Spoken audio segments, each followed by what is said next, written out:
It made me cry.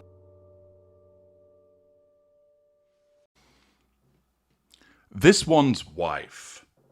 She needs a new home, but cannot afford it. Hello, I'm H.G. Tudor. Yesterday, in my video, They Don't Live Together, I analysed the suggestion that this one's wife and Ginger Bollocks don't actually live under the same roof anymore.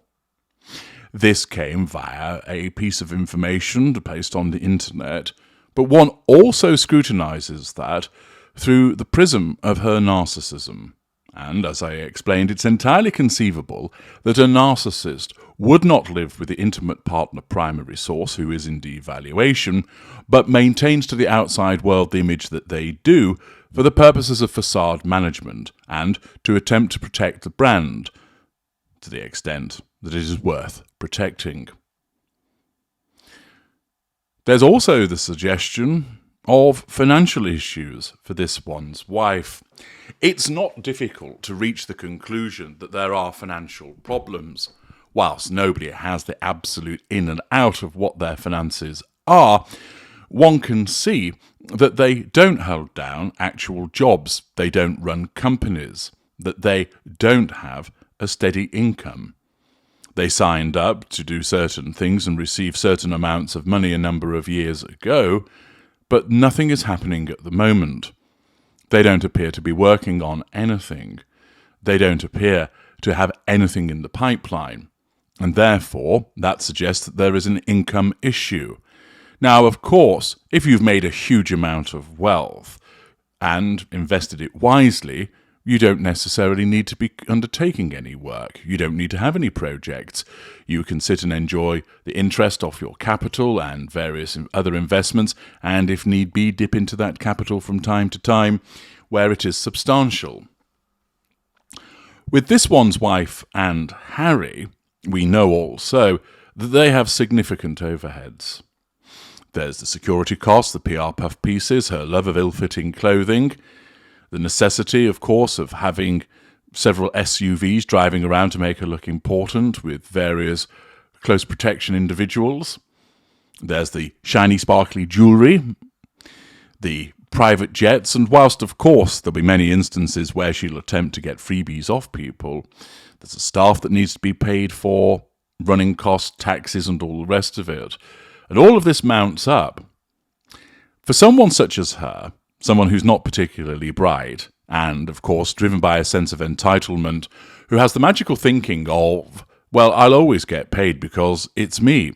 There's always going to be someone who'll help us out. There's always going to be somebody that'll offer us a deal. There's no need to worry about it, and thus continue to spend like it's going out of fashion. Nevertheless, if you were to look at this one's wife and assess her in terms of risk, for instance, if she came to you wanting a substantial loan, you're likely to suggest you're a bad risk. Your spending exceeds your income. In actual fact, you don't appear to have an income. You don't have a job. You don't own a business. Therefore, why should I lend you money, a substantial amount, perhaps millions of dollars, when in actual fact, it's questionable whether you will have the ability to repay me? This appears to be the conclusion that one particular lender has reached, as according to @MaggieMobRules on X, a blind item has been posted stating that the illiterate one has been refused a loan to purchase a home. Oh dear. If this is accurate, and of course I leave it up to you to determine the veracity of such information, it supports two things. First, they aren't living together and she's looking to purchase a property elsewhere for herself. And, secondly, her financial circumstances are poor indeed. This one's wife, of course, would arrogantly assume that because it's her, that she can essentially offer her name as collateral for a loan. But a hard-nosed financial individual would look at her and think, no job, no income. In these instances, you're a ninja. No income, no job, and therefore, why should I lend to you? This, of course, was something that happened frequently prior to the financial crisis, but not any longer. And also, undoubtedly, they will have looked at her overheads and thought, not only do you not have anything coming in, but your overheads are substantial. Where are you going to find the money from to repay this loan? And therefore, it seems fairly straightforward that if she did seek a loan, it's unsurprising that she would be turned down. The refusal to do so, of course, would amount to wounding, and the method by which it was conveyed to her would present as challenge fuel. She would not be happy. Nobody, of course, would like to be turned down when they're looking to apply for a loan, but it's an entirely different experience for the narcissist. A non-narcissist may be upset that their dreams of home ownership have been stalled or kiboshed for the time being and be disappointed, but they'll likely understand why it is. The explanation that they don't meet the financial parameters and thresholds may well be something that they can understand. That's not the case with a narcissist such as this one's wife. She would erupt. Who do they think they are? I'm this one's wife. They should be throwing money at me. I'm going to tell everybody what shitbags they are.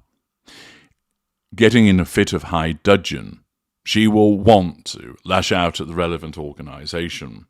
They, of course, are not going to change their mind, and therefore the threat to control that is imposed by this refusal to grant her a loan means that she will have to smear the relevant bank to Harry, or more likely to her mother, or to whoever happens to be listening.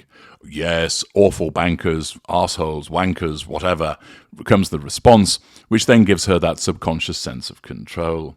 But she'll have erupted at this news.